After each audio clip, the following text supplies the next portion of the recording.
I have climbed highest mountains, I have run through the fields only to be with you, only to be with you. I have run, I have crawled, I have scaled these city walls,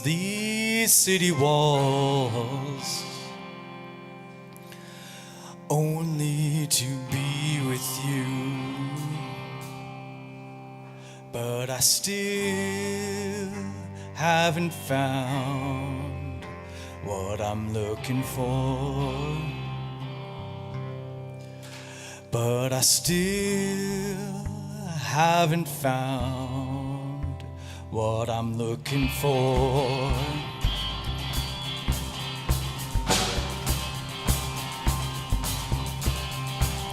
I have kissed honey lips, felt the healing in her fingertips. It burned like fire,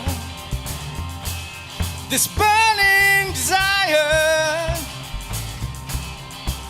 I have spoke with the tongue of angels. I have held the hand of the devil. It was warm in the night. I was cold as a stone, but I still haven't found what I'm looking for. But I still haven't found what I'm looking for. I believe in the kingdom come, when all the colors, they will bleed into one, bleed into one. But yes, I'm still running. You broke the bonds and you loosed the chains, carried the cross of my shame, of my shame. You know I believe it, but I still haven't found what I'm looking for. But I still haven't found what I'm looking for. But I still haven't found what I'm looking for.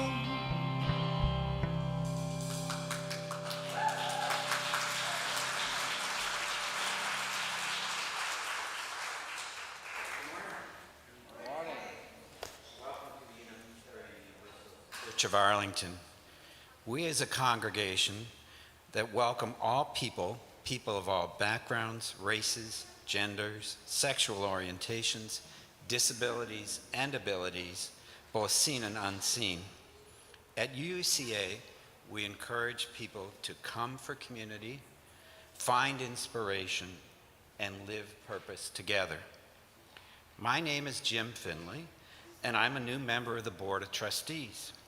Today is Sunday, July 30th, and whether this is your first time worshiping with us or your regular Sunday routine, we're glad you're here.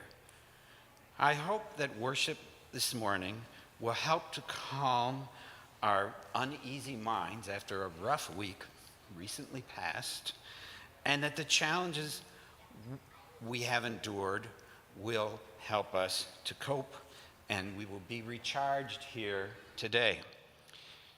We at UCA are a highly active and engaged community, so I encourage each of you to go to our summer online newsletter for all the latest news and activities at our church.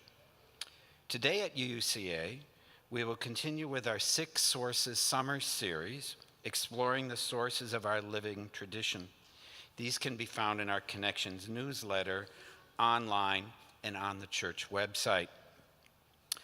I'd like to announce that the Memorial Garden is one of the victims of yesterday's activities, and so we're asking that people avoid strolling into the Memorial Garden today until we get a chance to repair the damages, and that will be happening this week. I understand one of the columns was hit by a tree. Now I'd like to invite everyone to rise and greet one another and encourage you to find someone you haven't met before and greet them.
And good morning.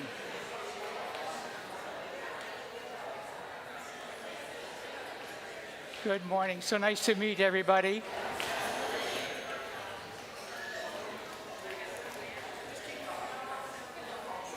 Good morning. My name is David McTaggart.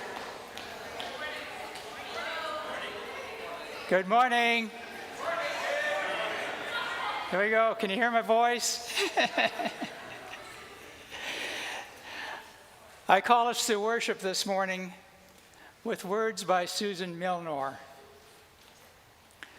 Eternal God, Mother and Father, Spirit of life, we gather grateful for the companionship of hearts and minds, seeking to speak truth in love.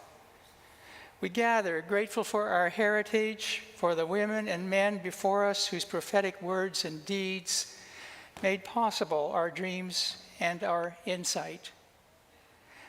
We gather gratefully for the gift of life itself, mindful that to respect life means both celebrate what life is and to insist on what life can become.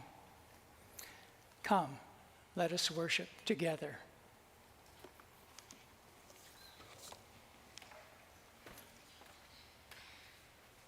As has become our tradition, we will light our candle of compassion this morning, acknowledging and making space for some of the things that are happening in our community and our world.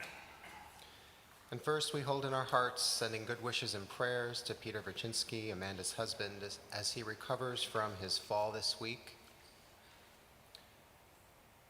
And our hearts are also with our sibling congregation in Plano, Texas, who were the target of an incendiary device last week. And we are also holding space to remember those whose names are on our memorial garden column that were damaged in yesterday's storm. We'll also light our chalice this morning, and we gather together as a community of memory and hope to celebrate life and its infinite possibilities for love. And please join me with the words in your order of service. We light this chalice as a symbol of the light within every human heart. May our individual sparks meet and merge, bringing both light and warmth to the world.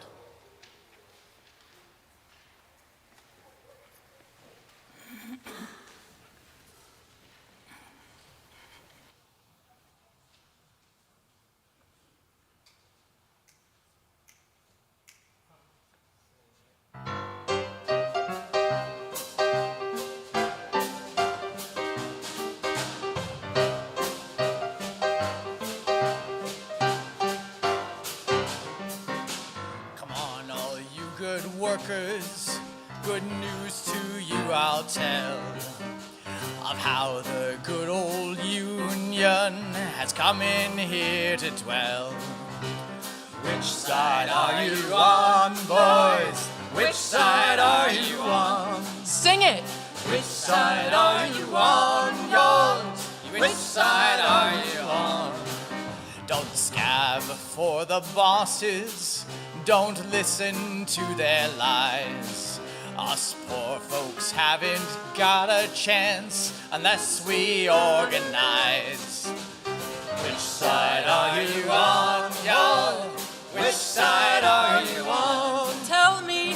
Which side are you on, y'all? Which side are you on? Come all you oppressed people, lift your voices up and sing. Will you join the Ku Klux Klan or Martin Luther King? Which side are you on, boys? Which side are you on? Sing it! Which side are you on, y'all? Which side are you on? My mother was a feminist. She taught me to see that the road to ruin is paved with patriarchy. Which side are you on, y'all? Which side are you on? Tell me! Which side are you on, y'all? Which side are you on? come around again. The fascists on the rise. It's time for all of us good queers to truly organize. Which side are you on, y'all? Which side are you on? Tell me, Which side are you on, y'all? Which side are you on? are you on, y'all? Which side are you on? Which side are you on, y'all? Which side are you on?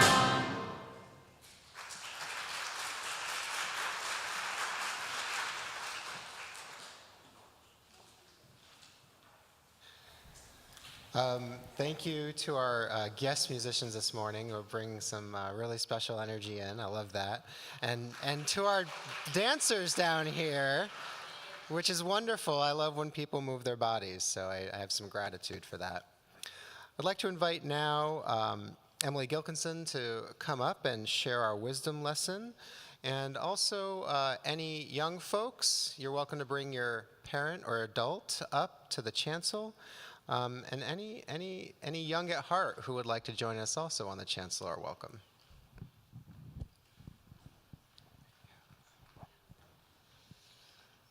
All right. I'm so glad you do. I do too. I have the book. You do? Oh, wow. You don't? Come have a seat. I have a Wonder Woman one. You have a Wonder Woman book? Oh, cool. Come on, have a seat. The same one. Oh, yeah. Cool. All right. So I'm so glad that you're here. You can come closer if you want, so you can also look at the book. So today at church, we are talking about how we get inspiration and encouragement from the words and actions of some people in our lives. Sometimes they're people that we know, and sometimes they are famous people that we just know about. And so I'm going to read a story to you today about Sonia Sotomayor. Does anyone know that name? Is that familiar to anyone? Davon, yeah. Do you know who she is? Yeah. Yeah. So she is one of the Supreme Court justices. So she is living and working for our country. And so we're going to learn a little bit more about her story today. And this book is a little bit long, so I'm going to skip some of the pages. But if you really like the book, you can ask your parents to maybe find it at the library or something. So this... Oh man, I know. I Am Sonia Sotomayor by Brad Meltzer. Oh, I read fast. I know that's what my son said too, but to take 17 minutes and make it 7 would be really fast. I am Sonia Sotomayor. In Spanish, that's Yo soy Sotomayor. Yo soy Sonia Sotomayor. Thank you. I was born in New York City, and my family came from Puerto Rico. I learned to speak Spanish before I spoke English. My family called me ají, which means hot pepper, because I was always jumping around and finding trouble. My mother, or my abuelita, my grandmother, dressed me up in clothes. My clothes would get all wrinkled. The ribbons never stayed in my hair. When I was little, I used to imagine myself being the hero of my favorite book series, Nancy Drew, The Girl Detective. Who knows what a detective is? Yeah, what's a detective? Kind of like a spy? What do you think? What does a detective do? Someone who explores, right? They try to find answers to mysteries maybe around them. Yeah. Lots of people can't see the book. There's a lot of people. I know, it's hard, isn't it? But you can kind of, you're coming close as you can. So Nancy Drew was a master at doing puzzles, and no matter what got in her way, she would figure things out. She lived in a big house and solved crimes with her dad. Since he was a lawyer, he'd give her the best hints. In my neighborhood, dreams like that rarely came true. There weren't any detectives who looked like me. We didn't live in a fancy house. We lived in a small apartment. My mother was a nurse, so I knew some Puerto Rican nurses, but there was only one Puerto Rican doctor. All the stores that we shopped at, there were lots of Puerto Rican workers, but few managers or owners, and even fewer lawyers and detectives. It wasn't that my Puerto Rican neighbors didn't work hard. They weren't poor because they were lazy. My mother worked long hours to pay our bills, but sometimes where you live affects the kind of opportunities you have. My mom worked extra hours so she could pay to send my brother and me to a more respected school where we could get a better education. But even with a good school, my life was pretty complicated. When I was 9 years old, I was diagnosed with diabetes, a disease that means your body keeps too much sugar in your blood. Something even harder happened later that year. My father died. My world started to change and felt scary. One of the ways that I found comfort was doing what you're doing right now. What are we doing? Reading. Do you guys get comfort by reading sometimes? Yeah, I loved books. I quickly found a new role model on a TV show. He was a lawyer and named Perry Mason. He used his smarts in the courtroom to figure out the truth behind each crime. Perry Mason was definitely the hero of the show, but I was more fascinated by a different character, the judge. Every episode, no matter what Perry Mason was trying to do, it was the judge who made the final decision. It was hard to understand every detail, but I could tell that each case was like a good puzzle, a complicated game with its own rules. From there, I knew I could be a great lawyer and even a great judge. But to be a judge, I had to learn to speak in front of others. My first practice session was in church, kind of like what I'm doing now, reading a Bible reading. In high school, I studied forensics, which trains you in public speaking. Perhaps the best thing I learned in forensics came from the student coaches. A counselor at school told me to apply to a local college, but the coach told me I could go farther. It sounded impossible. I didn't think that kids from the South Bronx could go to a fancy school like Princeton.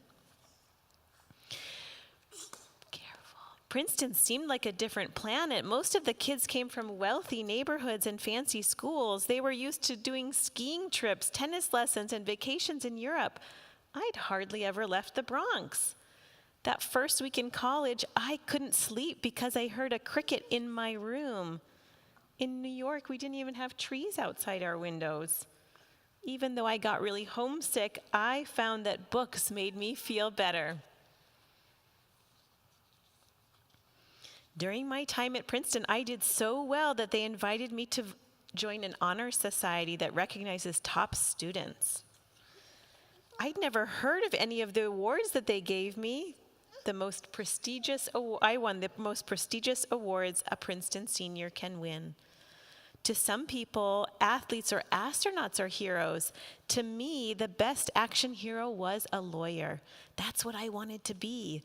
So after graduation, I went to Yale Law, the top law school in the country. During my third year at law school, I walked by a meeting that was offering free snacks. It's like when I go to the grocery store and they're doing samples, you're like, yeah, let me stop here. I was a bit hungry, so I stepped inside, stumbling into a presentation that would change my life. He says, I know lawyers can make a lot of money, but I'd like you to consider a public service job where you can help other people and seek justice. Inspired by my old dreams, I became a district attorney. As a prosecutor, my job was to find the truth and make sure that if someone committed a crime, they didn't get away with it. When I started, there were so few Hispanic and female prosecutors, other lawyers would ask me, when's your boss getting here? Not realizing she was the boss, but it didn't stop me from doing my job. I just had to convince the jury to agree with me. I understood that when people don't get along, it's usually because they can't imagine how someone else is feeling. From there, I got a few different jobs as a lawyer until one day I heard that the U.S. District Court in Manhattan was looking for a new judge. My dream was coming true. I became the city's first Hispanic federal judge and its youngest as well. Now, my job was to make sure that in each case people followed the laws correctly. Soon, I was considered for the biggest legal job of all, being a justice on the Supreme Court of the United States. That's where the most important cases are decided. The justices are the ones who make those decisions. I was worried that the job would change my life. But a friend told me, Sonia, this is not about you. This is about the little girls and boys, brown and black, who live in poor communities all around the nation. They can dream bigger if you are on the court. It made me think about all the people I could inspire. I needed to show them that it was possible. On October 8th, 2009, at 55 years old, I was sworn in as the first Hispanic and third female justice to ever serve on the Supreme Court of the United States. In my life, I was the ají, the hot pepper, the one who wouldn't slow down. Because of where I was from, because I was poor and Latina, some people thought I wouldn't go far. But there were others who helped my dreams come to life. They gave me opportunities and reminded me to keep going. Those are the people that you have to listen to. Pay attention to the ones who believe in you. The more you learn, the farther you'll go. Education is a rocket ship. It can take you anywhere, but no matter how high you fly, never forget where you started. And that's the story of Sonia Sotomayor. Thank you so much for listening.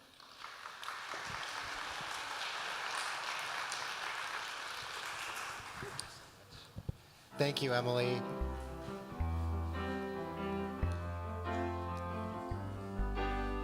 Peace to you on your way.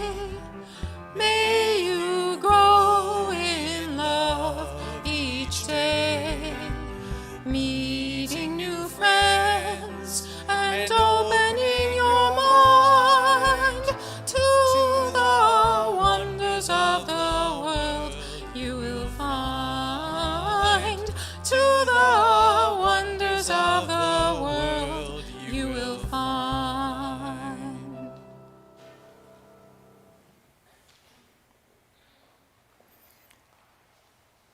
I invite you to join me in quiet meditation and prayer. Take a moment to settle into your seat. Make yourself comfortable, relaxed, yet alert. You might soften your gaze or close your eyes. Draw a deep breath through your nose. Expel it through your lips. Breathe in. Breathe out. Breathe in. Breathe out. This meditation was written by our Surgeon General, Vivek Murthy. These are his words. This is something that I do in my own life, a tool that I reach for when I am having those moments when I feel alone, or I'm starting to feel the despair creeping in. It's very simple. Just raise your right hand and place it on your heart. Close your eyes. And I want you to think about the people who have loved you over the years. The people who have been there for you in difficult times. The people who have supported you without judging you. Who stood by your side when it was hard. Think about the people who have celebrated your moments of greatest joy with you, the people who saw your success as theirs, the people who derive such pleasure and fulfillment from seeing you happy. Just feel their love flowing through you, lifting you up, brightening your mood, and filling your heart. And know that that love is always there, even if they are not physically with you, because you carry that love in your heart. And know that you are and always will be worthy of that love. It came to you because you deserved it. Now open your eyes. What you felt in that brief meditation, that was the power of love. This is the power of social connection. It is our birthright. It is who we were designed to be and what we were designed to experience. All of us, regardless of what walk of life we're in, we have the ability to shine a light on the bright spots. Whether those are relationships that bring joy or movements in our community that are helping to grow connection. Either way, it's where we choose to focus our attention. It's where we use our power to focus the attention of others that ultimately determines whether or not we create more light in the world or more darkness.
Each fifth Sunday in a month, we share our plate with the UUCA Social Justice Fund.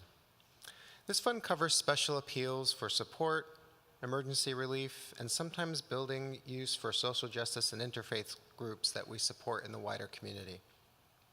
Recently, UUCA and the Virginians Organized for Interfaith Community Engagement, also known as Voice, chartered a bus to Triangle, Virginia for a coalition rally advocating for youth mental health. And I see some of those faces here today in the audience. And the Social Justice Fund pays for services like that, so it is an important fund. 70% of today's offering will be shared with UUCA's Social Justice Fund, and 30% will go toward the ongoing work here at UUCA. You can give today with cash in the plate, a check, or any of the methods listed in your order of service or on your screen if you're joining us online. However you give, we thank you for your support today. Will the ushers please collect the offering at this time?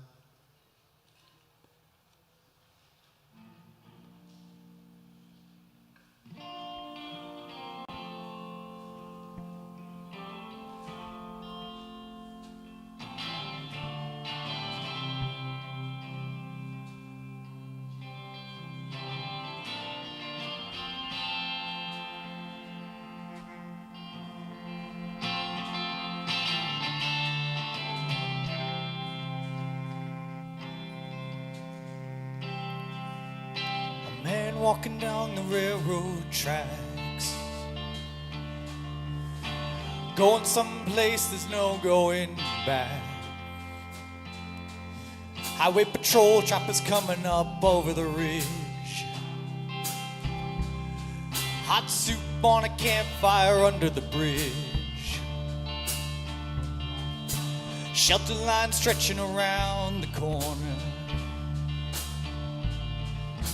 Welcome to the New World Order. Families sleeping in their cars in the Southwest.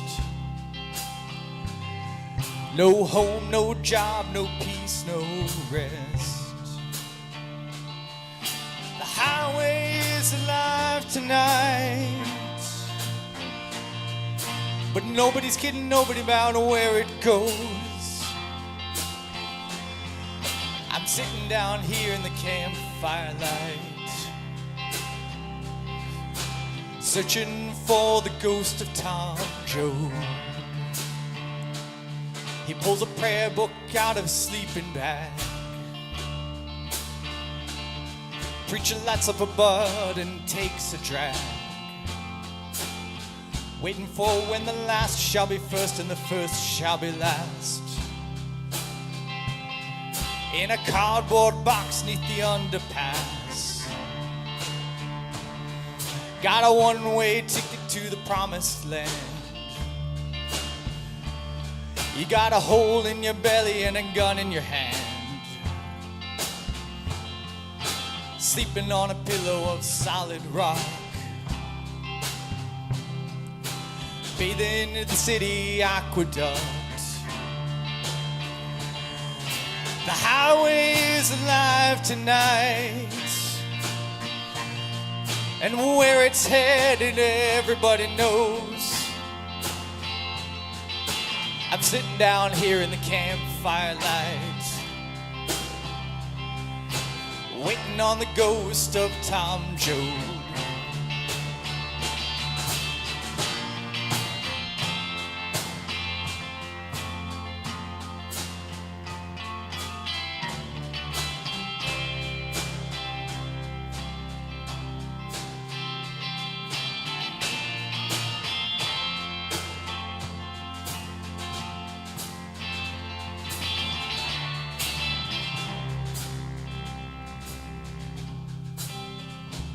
Tom said, Mom, wherever there's a cop beating a guy, wherever a hungry newborn cries, where there's a fight against blood and hatred in the air, look for me, Mom, I'll be there. Wherever there's somebody fighting for a place to stand, or a decent job, or a helping hand, wherever somebody's struggling to be free, look in their eyes, Mom, you'll see me. Well, the highway is alive tonight, but nobody's kidding nobody about where it goes. I'm sitting down here in the campfire light with the ghost of Tom Jones.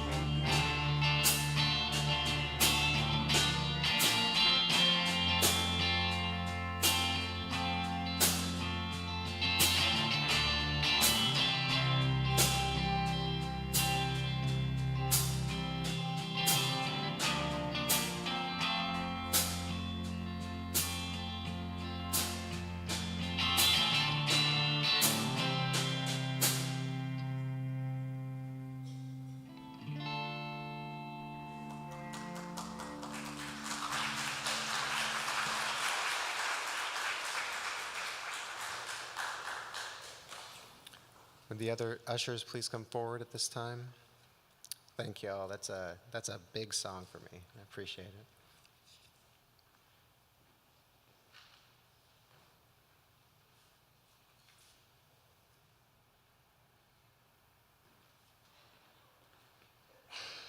We bless and receive these gifts, opening our hearts to true generosity. And please join me with the words in your order of service. Let us be grateful when we give, be it time, talent, or treasure. Let us be grateful for our needs and the experience of vulnerability. Let us be grateful to those who share their gifts to nurture this congregation.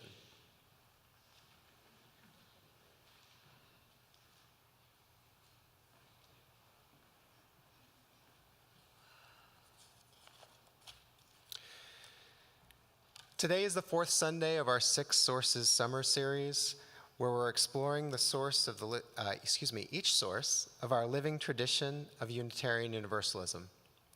Our exploration brings in voices and stories for each source to hear how they're actually lived, both personally and socially. If you're not familiar with the six sources, you can think of them as sources for inspiration about how to live our best lives.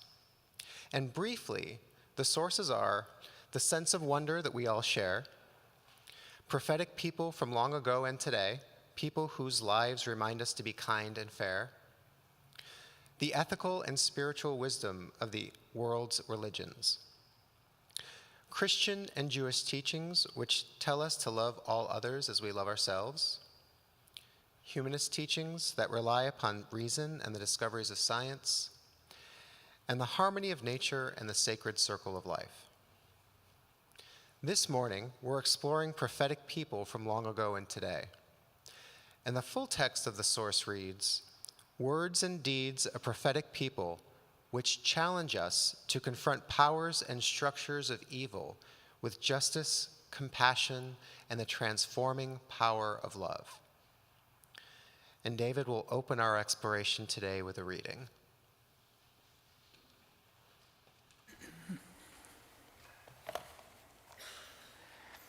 Rebecca Parker, UU theologian, minister, and former president of Starr King School for the Ministry, writes, and I quote, "Our times ask us to exercise our capacity for prophetic witness. By prophetic witness, I mean our capacity to see what is happening, to say what is happening, and to act in accordance with what we know. Prophetic witness is the ability to name those places where we resist knowing what needs to be done." And our UU Reverend Margaret Beckman also writes, "The prophetic voice is also one of hope. The prophet not only sees the evil, the prophet also sees possibility. The prophet says what needs to be said no matter the personal cost. The prophet speaks to the broken places and the places that hurt. The poet prophet also speaks of the cracks where the light gets in to reveal the truth that leads to healing."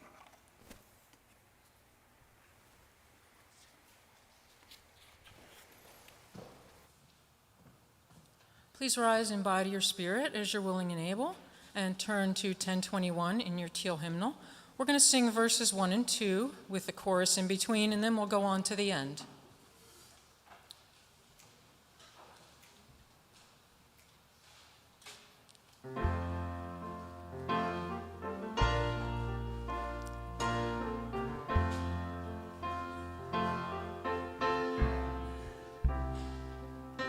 Sometimes in our lives, we all have pain, we all have sorrow, but if we are wise, we know that there's always tomorrow. Lean on me when you're not strong, and I'll be your friend. I'll help you carry on, for it won't be long till I'm gonna need somebody to lean on. Please swallow your pride if I have things you need to borrow, for no one can fill those of your needs that you won't let show. Lean on me when you're not strong, and I'll be your friend. I'll help you carry on, for it won't be long till I'm gonna need somebody to lean on. Just call on me, brother, when you need a hand. We all need somebody to lean on. I just might have a problem that you'd understand. We all need somebody to lean on. Just call on me, brother, when you need a hand. We all need somebody to lean on. I just might have a problem that you'd understand. We all need somebody to lean on. Just call me, call me, call me, call me.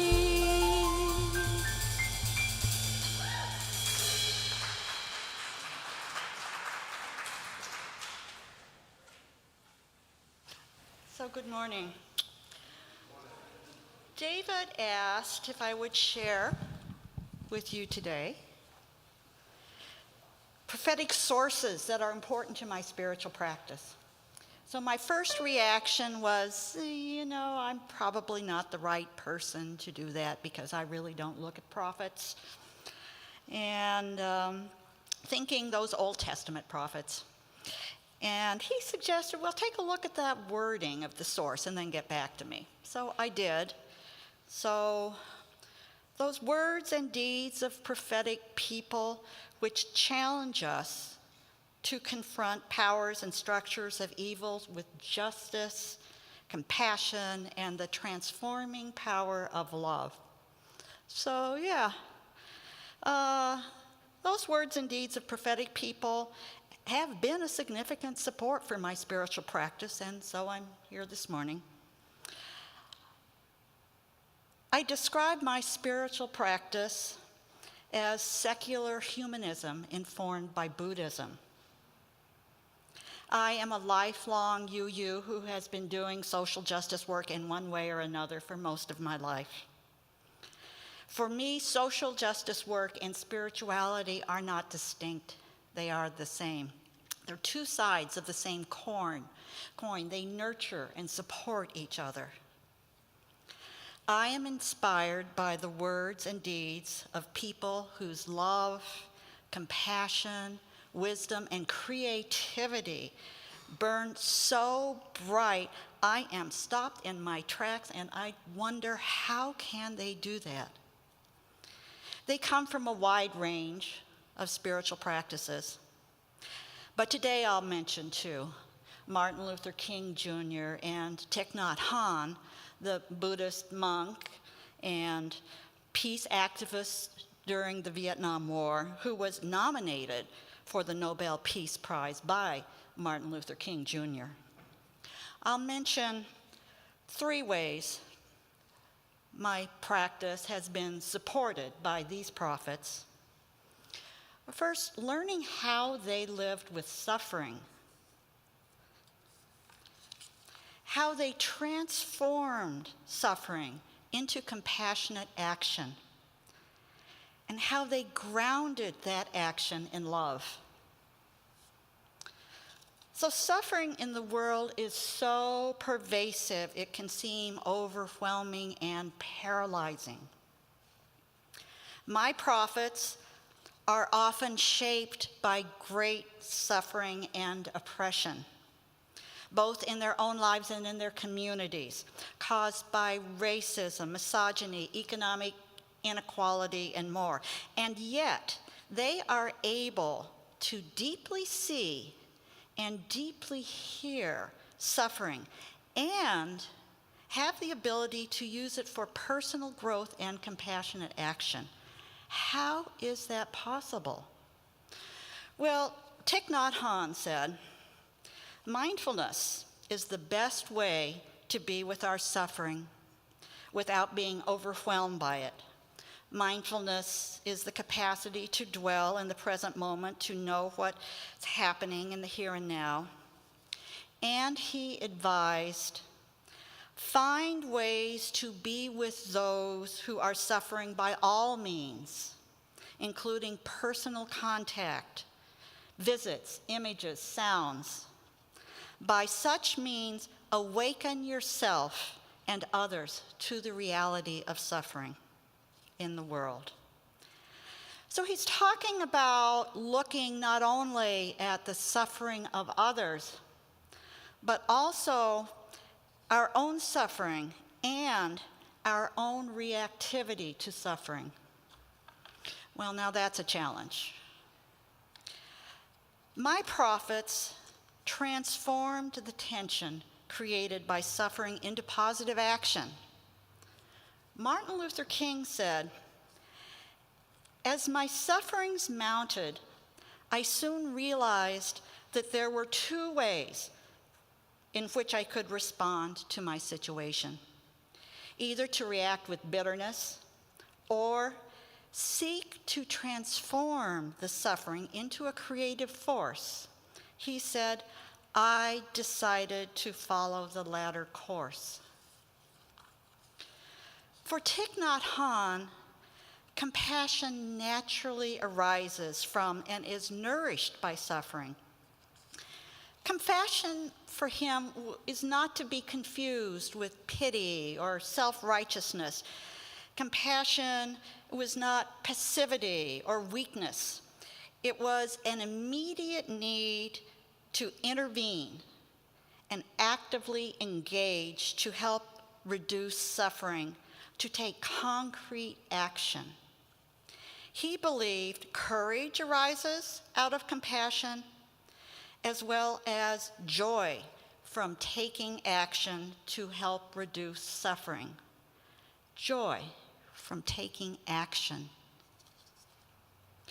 For me, when I see suffering and I feel that compassion arise, the question I often ask myself is, what can I do now?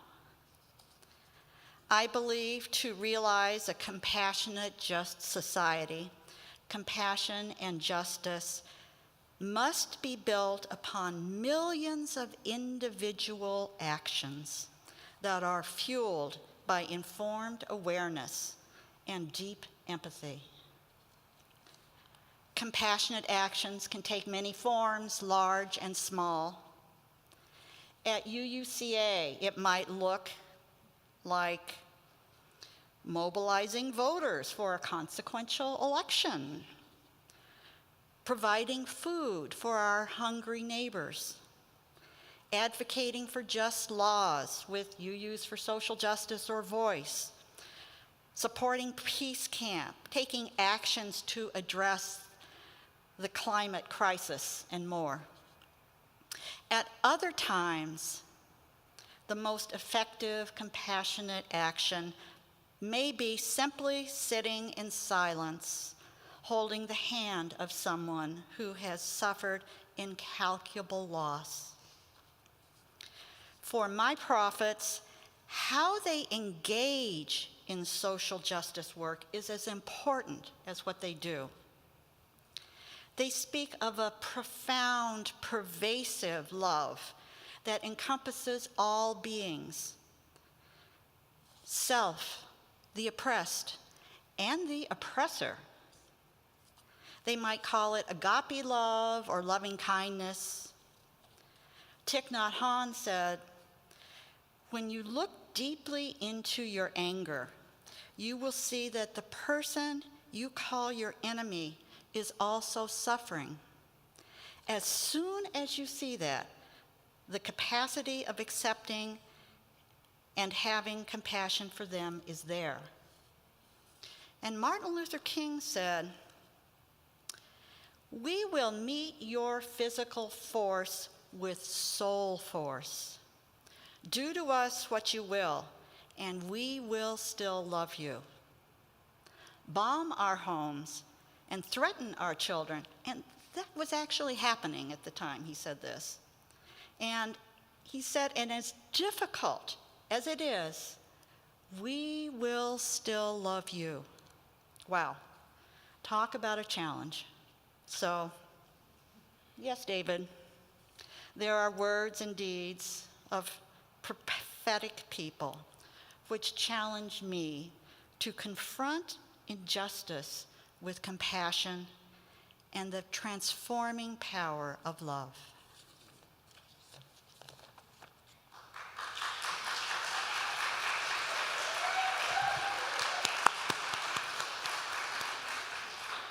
Thank you, Susan.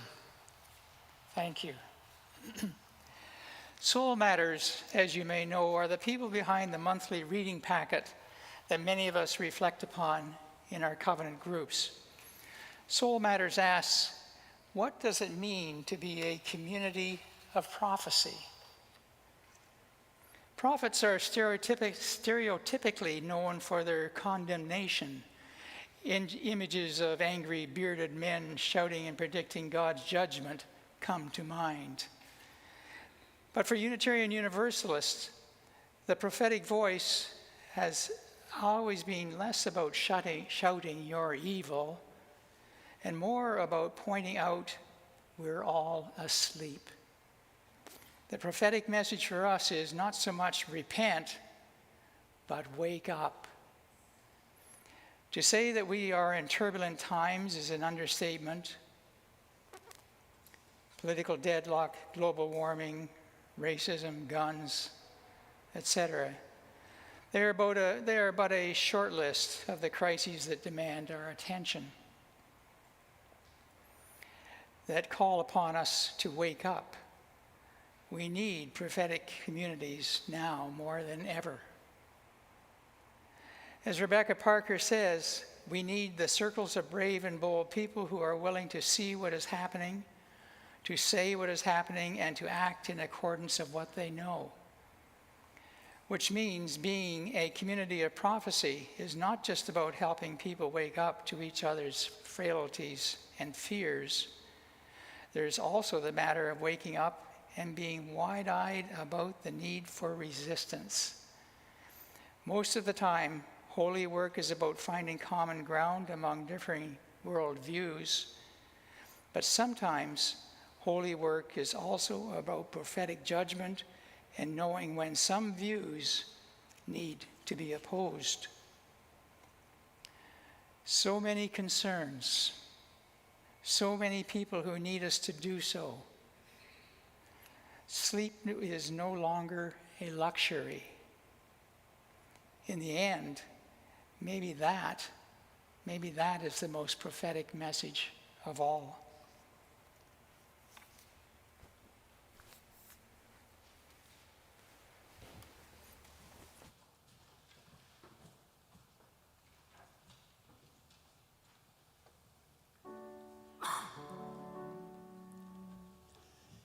children are not your children. They are the sons and the daughters of life's longing for itself. They come through you, but they are not from you. And though they are with you, they belong not to you. You can give them your love, but not your thoughts. They have their own thoughts. They have their own thoughts. You can house their bodies, but not their souls, for their souls dwell in a place of tomorrow that you cannot visit, not even in your dreams. You can strive to be like them, but you cannot make them just like you. Strive to be like them, but you cannot make them just like you. Your children are not your children. They are the sons and the daughters of life's longing for itself. They come through you, but they are not from you. And though they are with you, they belong not to you. You can give them your love, but not your thoughts. They have their own thoughts. They have their own thoughts. You can house their bodies, but not their souls, for their souls dwell in a place of tomorrow that you cannot visit, not even in your dreams. You can strive to be like them, but you cannot make them just like you. Strive to be like them, but you cannot make them just like you.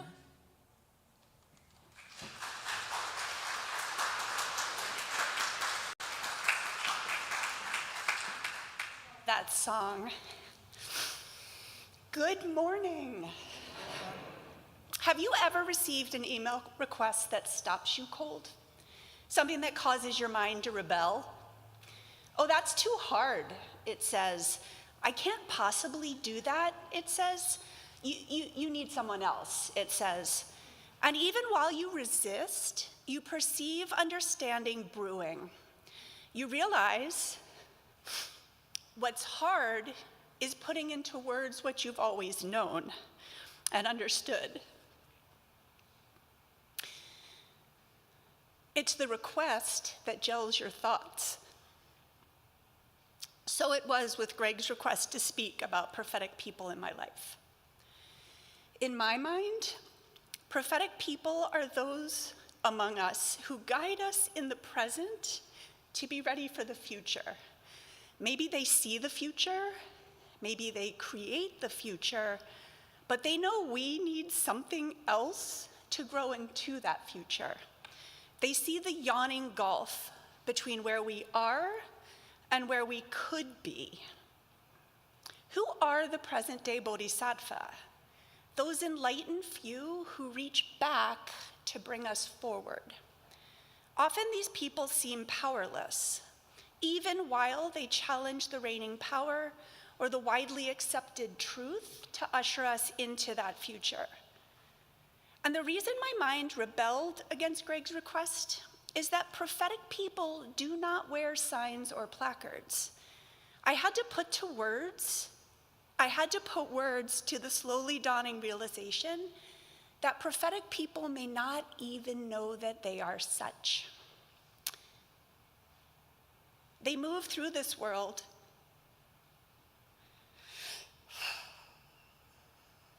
becoming only themselves, confronting injustice and evil with the truth and justice of their very existence.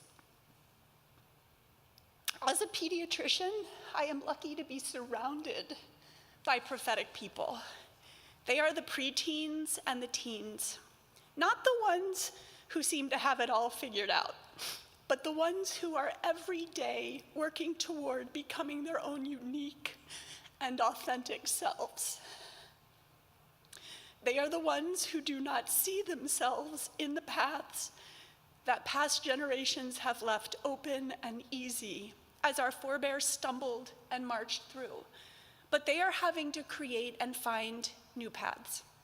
I am thinking particularly of the LGBTQIA kids. They're allies, the neuro and gender divergent kids. The kids who see what today looks like and that there is very little place for them in the here and now. And yet, these kids still become themselves. They find each other. They find adults and allies to walk with them while they create and mold and carve out a foothold in a future shaped like they are.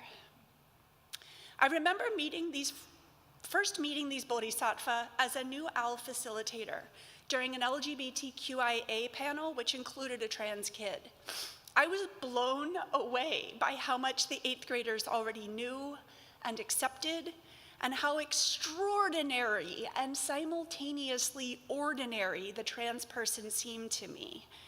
They blew my mind by representing how much I didn't know and how strongly I felt the obligation to learn. Their story challenged my understanding of my own gender and everything I thought was set in stone.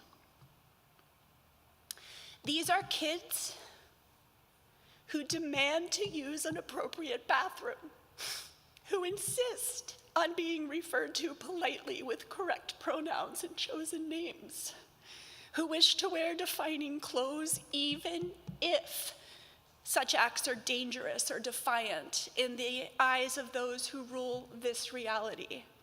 With their colorful hair and pierced faces, with their Doc Martens and rainbow-colored flag pins, with their scowls and smiles and acidic certainty, these kids challenge what we think we know and stretch that reality to include themselves.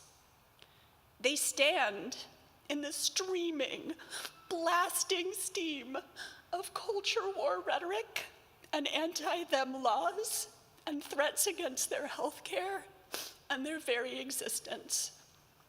And they sing, they dance, they shout, or they go quietly about their lives, wishing they could be noticed for nothing more than the things that really matter: their art, their academic achievement, their sports, their leadership. My beloved community, if you find yourself sitting there thinking, oh, this is just a phase, every generation has a counterculture, you assert, nothing really changes, you insist. Friends, I gently offer in return, what is the evidence you are wrong? Were you, in your way, in your youth, also a prophetic person? Did you challenge the power? Did you love who you love, consequences be damned? Did you wear clothes your grandmother hated? Did you find your own hairstyle distinct from others in your gender? Did you refuse to pray in public school? Did I become a female doctor? Which, by the way, was not a foregone conclusion where I grew up. Today, in this here and now, I choose to listen to and learn from the prophetic people in my life. I want to hear their music, read their poetry, enjoy their art. I want to learn and reframe their fears, compliment their green hair, regale their sporting triumphs. If they will invite me, I want to share their laughter and their joy and their growth into a new future. I want to cushion, to bolster, to accompany these prophetic people with my own compassion and boundless space and transformative love. I meet these present-day bodhisattva with love, always, always with love.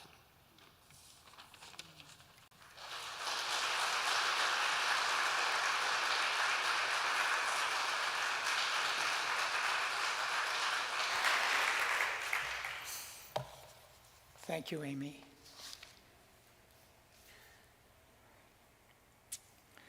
This poem by Eliza Griswold is titled Prayer. What can we offer the child at the border? A river of shoes, her coat stitched with coins, her father killed for his teeth, her mother sewing her daughter's future into a hem. A loan bought for a brother who shoves her ahead through the barbed wire fence. knowing that she's safer without him. A truth she cannot yet fathom, being too young for the ways of men. Nothing is what we can offer. The child died years ago. Except to practice the finer caliber of kindness. Kindness to the stranger rather than wield the burden of self. This harriedness. For humility involves less of us. Amen.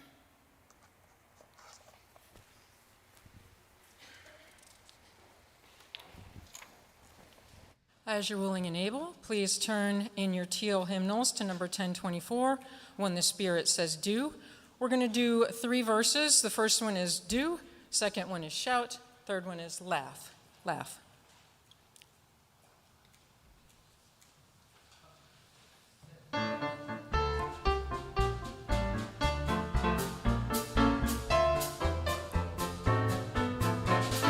Got to do when the Spirit says do.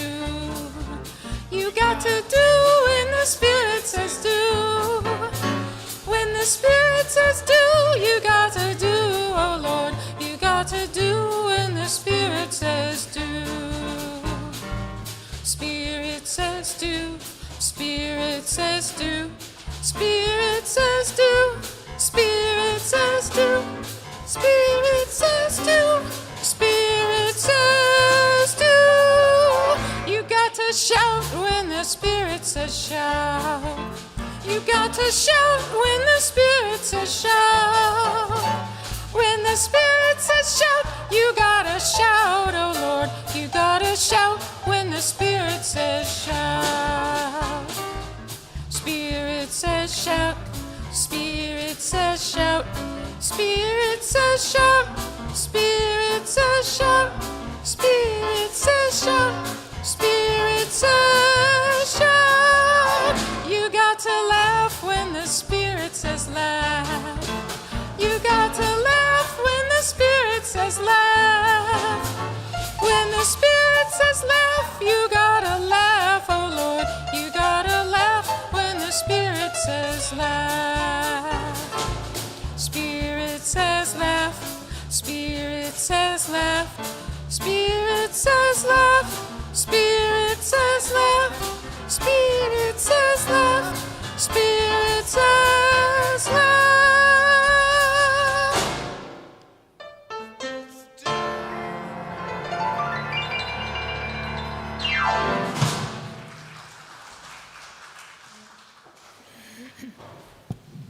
As we opened with lighting our chalice, we now extinguish our chalice, and please join me with the words in your order of service.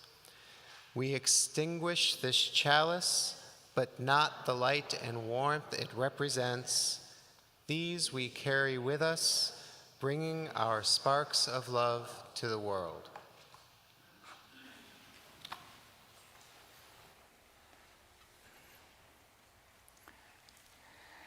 As a community of prophecy, may we challenge ourselves to wake up, to speak out, and to act with justice, compassion, and the transforming power of love.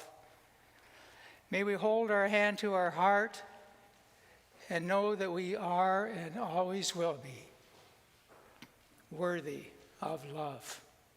Amen. And blessed be.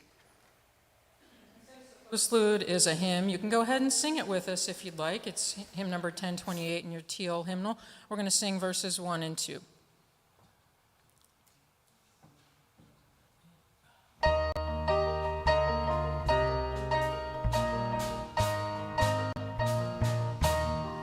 From the light of days remembered burns a beacon bright and clear, guiding hands and hearts and spirits in the faith set free from fear.